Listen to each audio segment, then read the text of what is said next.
Hello, geeks. This is the officially unofficial geek channel. My name is Carrie Quinn. And in the world of nobody is surprised, we have this headline coming out of NBC News. Fyre Festival 2, fate up in the air after event says it won't take place at Mexican resort. Now, guys, if you're not aware, I don't even understand how they can call this a Fyre Festival 2 because, quite frankly, Fyre Festival number 1 never really really just kind of didn't happen to an astronomically horrible conclusion. So if you're not aware, Fyre Festival Part 1 was Billy McFarland's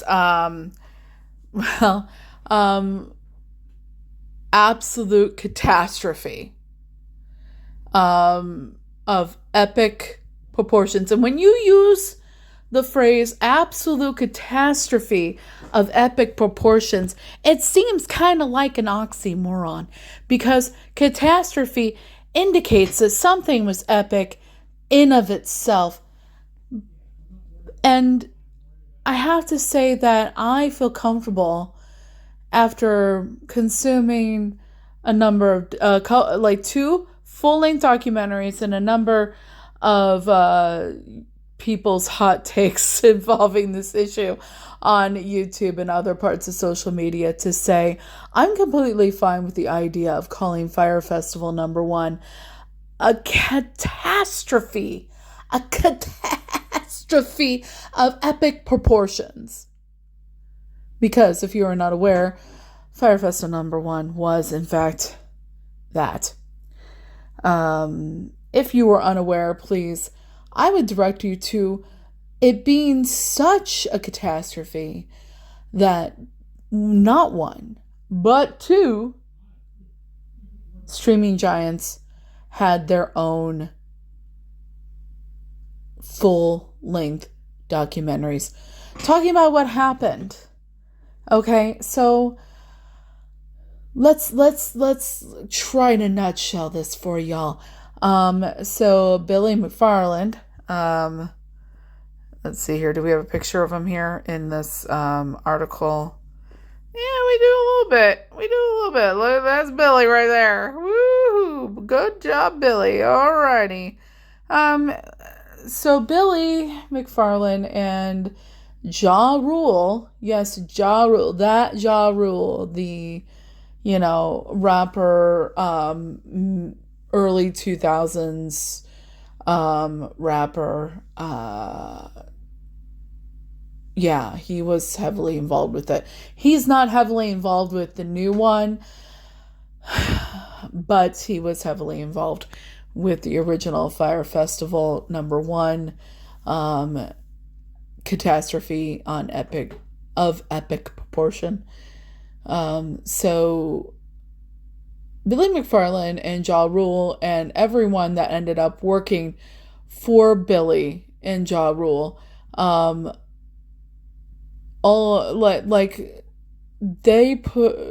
they went through this whole rigmarole to put on a music festival to end all music festivals, okay?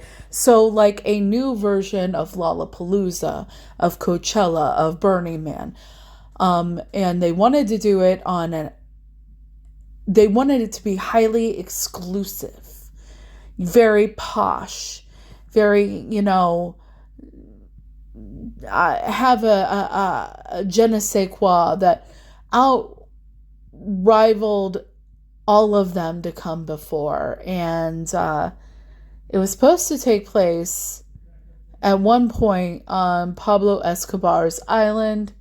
Obviously, Pablo Escobar is in a whole other story that we won't get into here. But what ended up happening is Billy ended up taking a lot of money from investors and people that wanted to put this on, and took a lot of money from that and basically just gotten like either really, depending on one's perspective, either got in way over his head or purposely defrauded a whole ton of money from a lot of people. And what happened is people saw these influencers posting about this Fyre Festival, and they decided that they were, wanting to go. So it was a bunch of rich kids or people, taking out second mortgages, but mostly rich kids, and all that, basically buying tickets to this festival, spending a shit ton of money to do this. And what happened is they were all promised luxury excursion, hot music acts of the time, and they all for the high price of what they paid. And when they got there, it was basically FEMA tents and bologna sandwiches and not enough beds and no musical acts whatsoever. What's really funny about the bologna sandwiches? Like, my boyfriend is one of these guys that absolutely loves bologna sandwiches. Fried bologna, not fried bologna. Bologna. He loves bologna sandwiches, some mustard, maybe some mayo, like bologna with cheese, bologna without cheese. He likes bologna. He definitely digs it, especially if he gets a certain, feeling for the fried bologna, He saw this and he was like, wow, everybody give me your 5 bologna sandwiches. If you don't want them, I will certainly take them.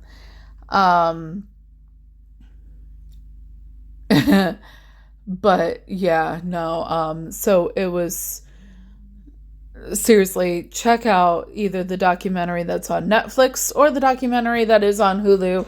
I will tell you that the documentary on Netflix, I think, might be a little bit superior, interview and production wise, while Hulu's actually interviews Billy McFarland, who eventually gets convicted of some charges and ends up in, big time hot water over defrauding these people, and the people that worked for him and the people that were going to this concert, and also the people that work on and live on the island they ended up trying to go to. So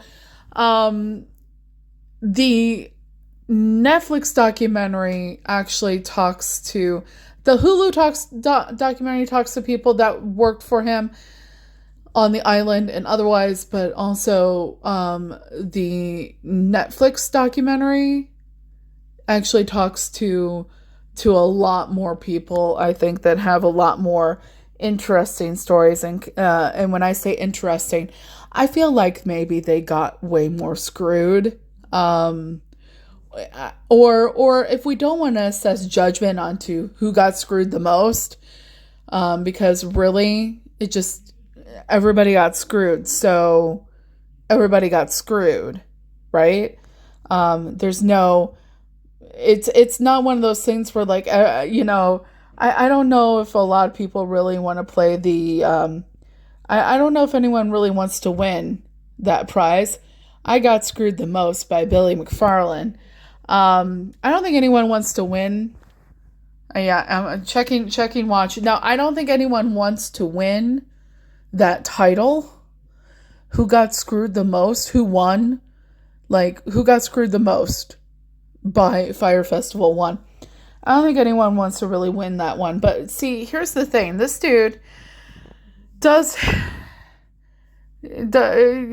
with the consequences of the actions that led up to this. And so this right here that we're looking at, this is the NBC News article. This is posted today, April 16, 2025 at 2:19 p.m. Eastern Time, and then updated later on. We've got on the byline here, we've got Erik Ortiz, Savannah Sellers, and Hayley Walker. My last reaction video, I forgot to mention the byline in the article, and so I put it in the description, but I wanted to make sure I mentioned it here. Organizers of Fyre Festival sequel, again, how is it a sequel if the first one didn't actually happen, said Wednesday it will no longer take place in the Mexican resort town of Playa del Carmen, after its website momentarily announced the event had been postponed, sparking confusion amongst ticket holders. Were y'all really confused? Like seriously, okay, if anybody happens to see this, did you all really, think this was going to work out in your favor? Or did you say, let's buy a ticket, see what happens? I want to know, genuinely, I want to know, did you all were like, I just want to be on the front lines to see what happens here? Regardless of what happens. The festival's promoter, Billy McFarland, told NBC News that the date is dependent on location, so it's not immediately clear whether the plans to hold a multi-day festival next month would change. In a further statement to ticket holders, organizers were adamant that the show would go on. Sure it will. Fyre Festival is still on. It says we are vetting new locations and will announce our host destination soon. Our priorities remain unchanged, delivering an unforgettable, safe, and transparent experience. I love how they add that word transparent. Okay, guys. No, such a hot music festival that we have to call it transparent. Okay. All right. Sorry. But not sorry. But there was doubt earlier Wednesday when the event's website inexplicably told ticket buyers Fyre Festival 2 is postponed and will be rescheduled for a later date in the future. The message then updated to say tickets were currently not available. So they've suspended ticket sales. Okay, I'm going to give them that one. You knew something was wrong. You suspended ticket sales right away. So, all right. Now, the change in venue and the fate of the entire festival, which became synonymous with epic failures, thank you, in its initial launch, came after Playa del Carmen officials disputed McFarland's claim that it was hosting the second Fyre Festival. Now, this stuff started coming out, trickling out in recent weeks, that things were not necessarily copacetic with this whole situation. And you can definitely probably check out other sites talking about this, other articles, other news sites talking about this. Government officials said in a statement April 2nd, like I said, a couple weeks ago, after a thorough review, there is no record or planning of any such event in the municipality, casting confusion about where the event stands. McFarland, of course, came forward and said, no, absolutely not. Disputed the claims of the actual location that they were trying to hold this, stating no dice, but he's like, oh yes, dice. And so he's like, we've been working with the officials. I don't know what's going on. Sure, Billy. Sure. Allegedly, this was all happening. So the event's website had promised an electrifying celebration of music, arts, cuisine, comedy, fashion, gaming, sports, and treasure hunting. All pretty much the same shit they were promising before. All set in the stunning location of Playa del Carmen, Mexico from May 30th to June 2nd. Guys, that's like next month. So, yeah. And when I started seeing that they didn't have their, like, set up, like paperwork and, like, all that set up with the location, like, a couple weeks ago, I was like, when's this supposed to go down? Checks notes.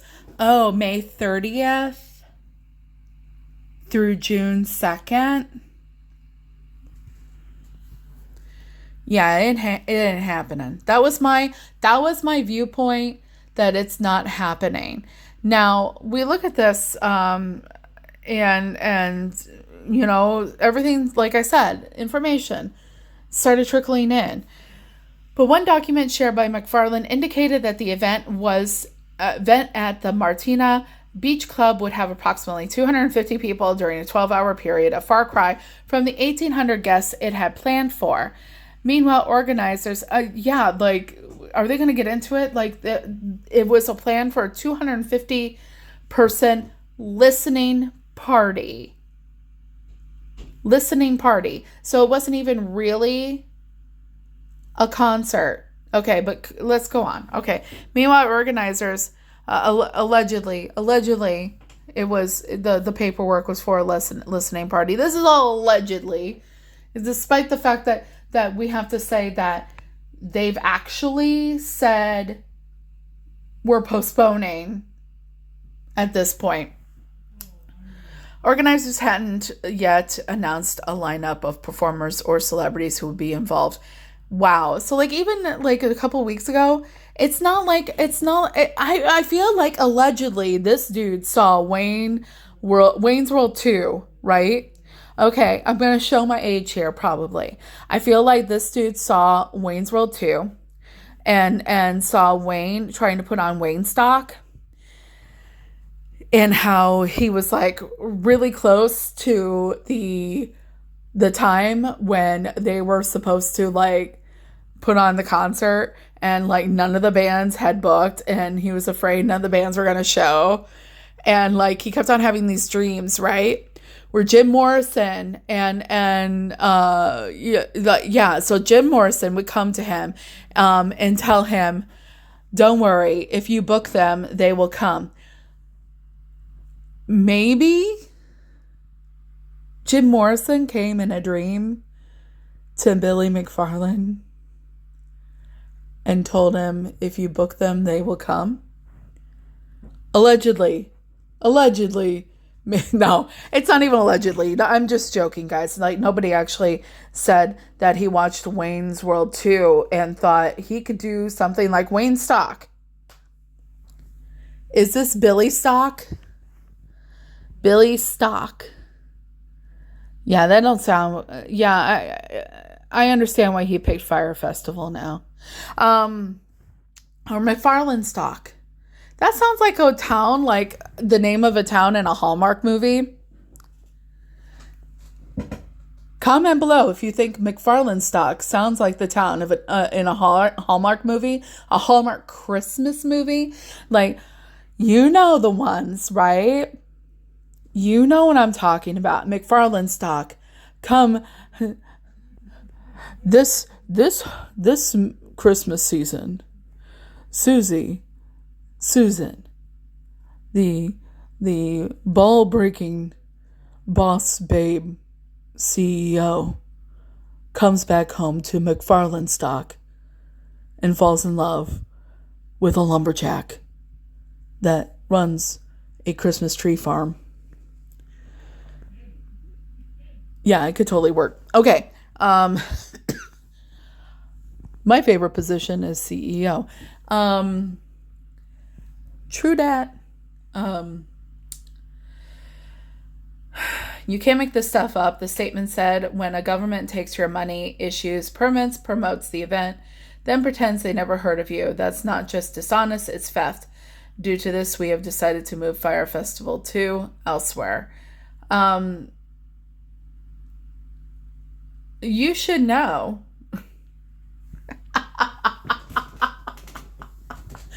Oh, allegedly.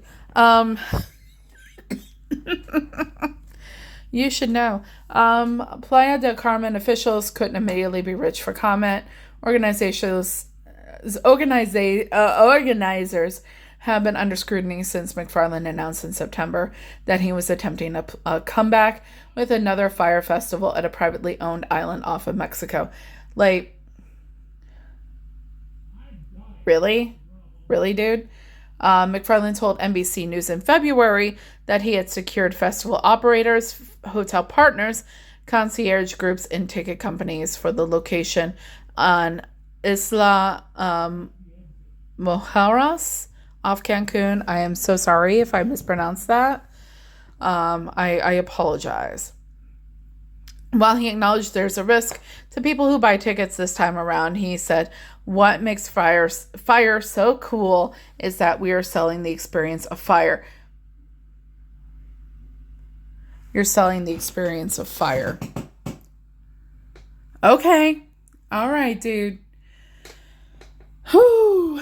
But that island was like, they're not going to give those that festival tickets or whatever. They're not going to hold the festival, y'all. Okay? And then they were like, oh, we found a new location. And now they're like, oh, well, no, it wasn't right. So ticket packages were being sold at $1,400 per person, not including accommodations or travel, to the 1.1 million, which organizers said covered 8 people for a Prometheus God of Fire pass. Guarantee. Oh my God. Okay, so wait, the range on the ticket prices are $1,400 for one person. And that's not including, getting there and hotel. And there's a ticket price package that costs 1.1 million. Okay, you know what? When it comes time to eat the rich, wow.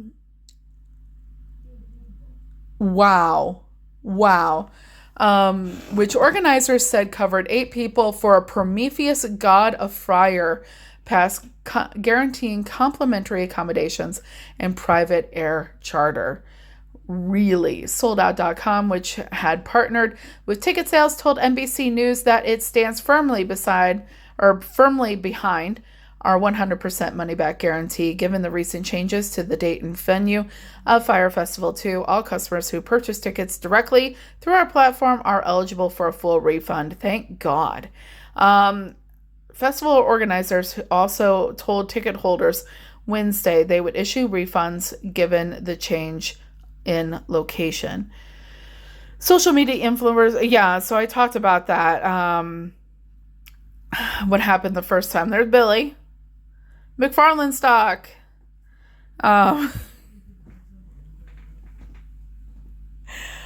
McFarland stock, everyone. Come to a Caribbean or Mexican or some island someday for McFarland stock. Yeah, so like cheese, box cheese sandwiches. Oh my God. FEMA tents. Yeah. So this is going to be talking about like all the stuff that happened to him afterwards. Net mentions the Netflix and Hulu documentaries. He went to federal prison. There was a class action lawsuit. He got out of jail early for good behavior. He still owes a lot of money. The rest of the article talks about to restitution. And he said that he wants to hold the festival. He said McFarland 30 has said the chance to hold another festival is about redemption. We have the chance to embrace this storm and really steer our ship into all the chaos that has happened. And if it's done well, I think Fyre has the chance to be this annual festival that really takes over festival industry, he said in September.